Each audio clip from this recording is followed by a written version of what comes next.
and welcome to a new video. Today I am continuing my SPFBO reads part 2, the last 5. I'm reading the books for, well, obviously for fun, but also because I'm part of SPFBO9 Cassidy's version, Mel's takeover, and that means that we are 10 reviewers altogether reading all these SPFBO books under Mel. That sounds like she is our boss. Sounds much more scary than it actually is. We're just reading all the books for fun to give them obviously more attention and give them reviews and just more attention on these indie fantasy books. I already read 5 of them. This is the scoring for now, which means that for now I'm feeling very mid and that I want stronger books. But I'm not saying these books are terrible. Obviously check out my last video for like, I would say better reviews, but I don't even know how coherent I was in that one. But for some sort of reviews in that one, and I was able to try to wrap up my thoughts more in the end of this vlog. The reason I'm starting this today already is, I'm saying already because I just wrapped up the last one, is because I'm going to start the next one today. The next one I'm reading is The Last Fang of God by Ryan Kirk.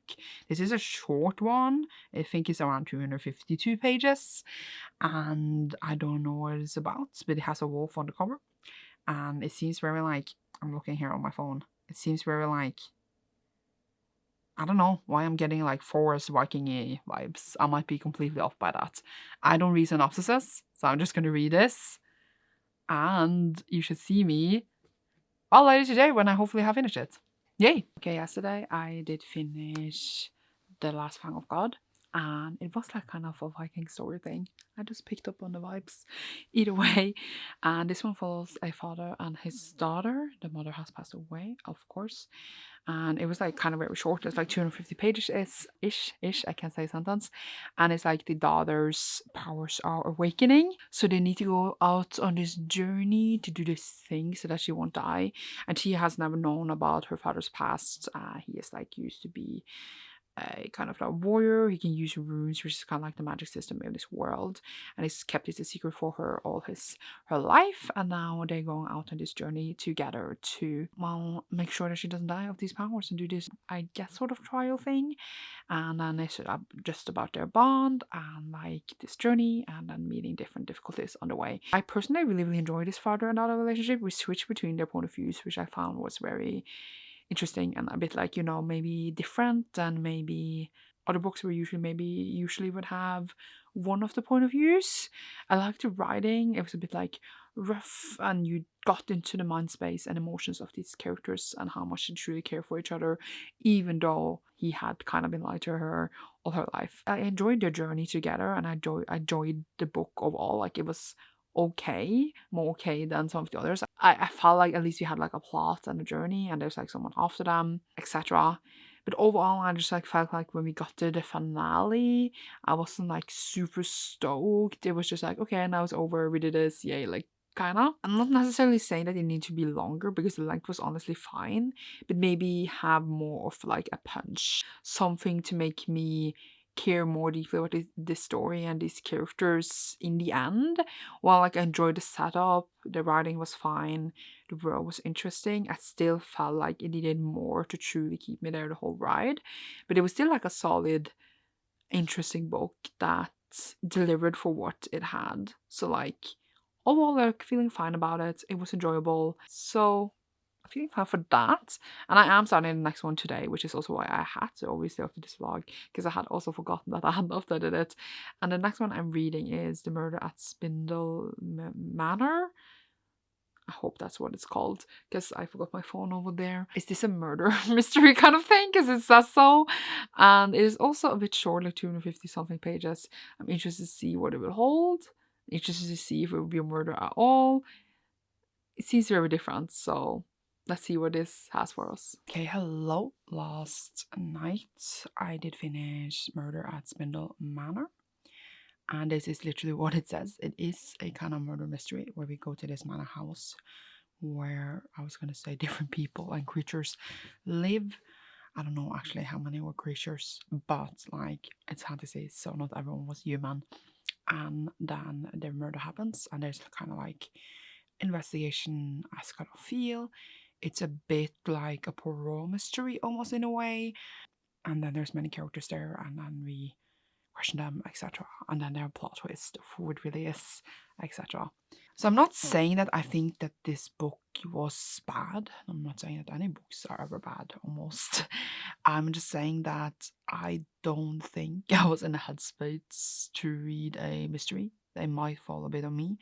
I feel like there was probably really good parts of the book that I did notice, and like I appreciated like the humoristic tone, and I did like find some of the plot twists, especially like the last one, interesting.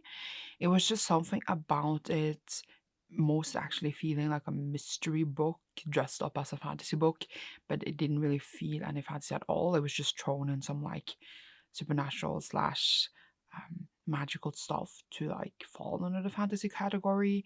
But for me, it just like it literally just felt like a murder mystery. And if it hadn't, there was some fantasy parts. If you just cut it out, it would just be a murder mystery. I don't know how to describe it. But that again is not necessarily like a bad thing. Like you can have a low-key fantasy and enjoy it, and it can be cute or it can be entertaining, etc. etc. Of course I can see that. I just felt like elements weren't balanced enough for me. So I didn't like feel it as strongly, like I didn't like it as strongly as I feel like I could have, because I love a Poirot mystery, but I just like didn't feel this one. There was also just many characters, so like when things started to happen and there were many people there, I just lost a bit of overview. But again, that could have been with my headspace, less to do with the book, because obviously I read like Poirot mysteries before, which I adore, and like there are always many characters there, but I also lose a bit overview in those as well. Like there was many lists of like guests and names in this one, and then I automatically, my brain was like, oh, that's too much to remember, kinda, even though like you obviously didn't need to memorize the whole list, but stuff like that made me be like, hey. But I don't think it was bad. I think it was like I liked it more than some of the others I read for SPFBO already. So obviously you see the final score in the end, but I just feel like I wish I liked it more, and I wish like maybe the fantasy elements were more present, but then at the same time it wouldn't be the book that it was. So it's a bit to do with me, but I do feel like a lot of people would enjoy it, and I do think like what it did was still good for what it did. That was a sentence. So yeah, that is my thoughts for that, at least right now. And now I am going to start another one today, which I am picking out to be Arrival Most Vile, which I feel like rhymes, but I can't say the word vile. Vile? Is that how you say it? Is this supposed to rhyme? I'm not sure. By R.K. Ashwick. It's very purple, which I always approve of, obviously. And again, I don't know anything. Honestly, don't know at all what this is supposed to be. Potioneering for love and profits. So maybe this, like there's like two figures on the cover, maybe they are together and make potions. Oh wait, a rival. Maybe they are rivals making potions and then they fall in love. We shall see. I will let you know. But honestly though, wasn't bad. That was what I was trying to say. Okay, bye. See you later. Okay, last night I did finish Arrival Most Vile, and it followed these two grown men. One of them had a potion shop in the street and he had been there for ages, and the other one just moved in and starts a potion shop as well. And obviously they automatically become rivals because they both have the same shop. And the dude has been there forever. Ambrose is not so happy about this, while Eli is like unsure if this is what he wants to do, but like he started a shop now and I guess he has to try. And then under other circumstances, they get this commission together from the mayor, so they need to work together. At first it doesn't go so well, and then they open up to each other about their fears and dreams. Let's just say that it is very gay and was very cute. I really love like kind of the humoristic but a bit sad tone of the story. It had the vibes of like a cozy, good fantasy, a bit like Legends and Lattes it reminded me a bit of, which I obviously love, is one of my favorite books. So like this hit really, really well for me.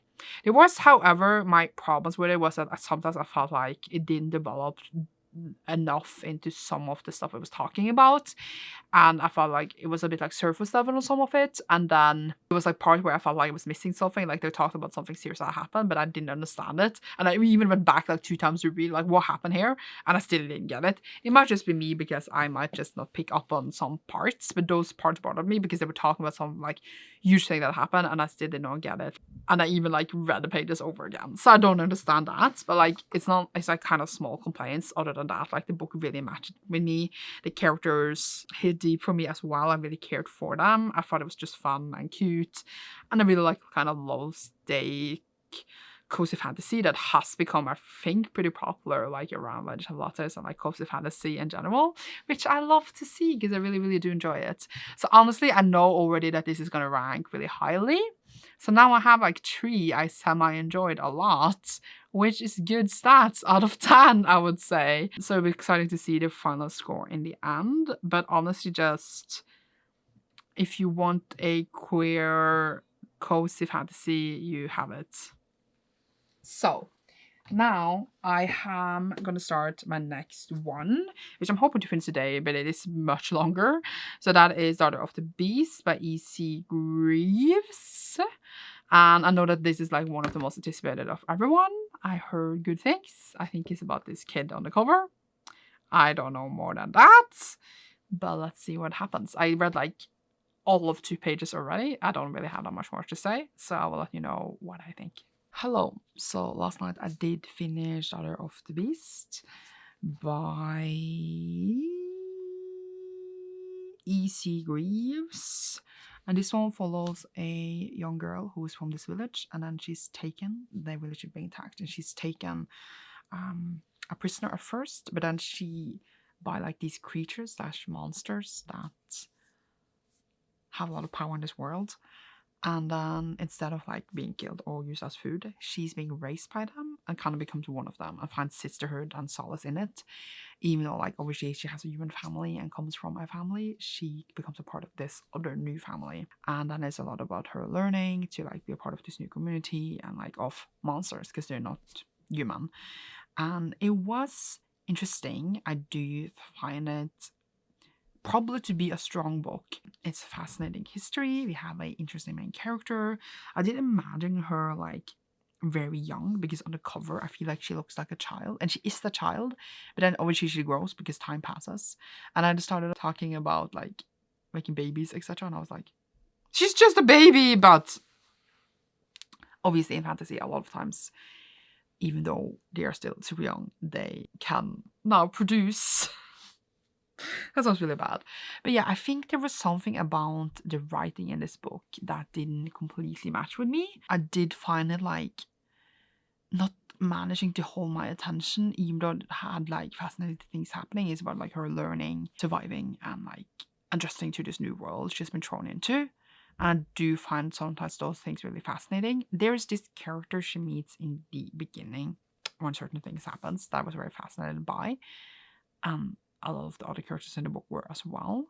And then something happens that I don't want to talk, like obviously it's maybe a bit spoilery. But that part is still resolved, and it like the ending had to do with that. And I was like, what? And now I really want to read a sequel. All of them are on Kindle Unlimited. So like I do want to continue. Like it wants me to continue, which I feel like is a good sign.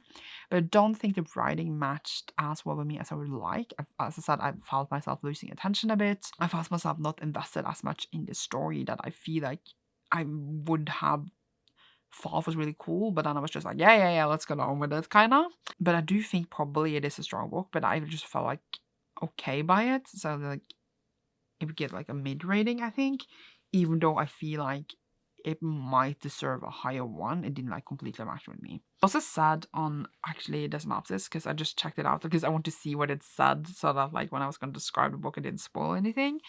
It actually says it's like inspired by Slavic lore, myths, culture, whatever we call it. And I thought that was really interesting, and obviously that's a cool thing.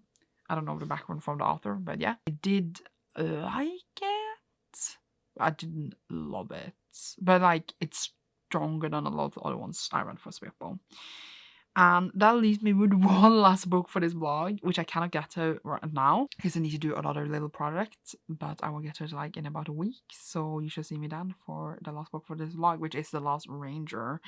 And it has like very like early 2000s, maybe older fantasy feel to the cover.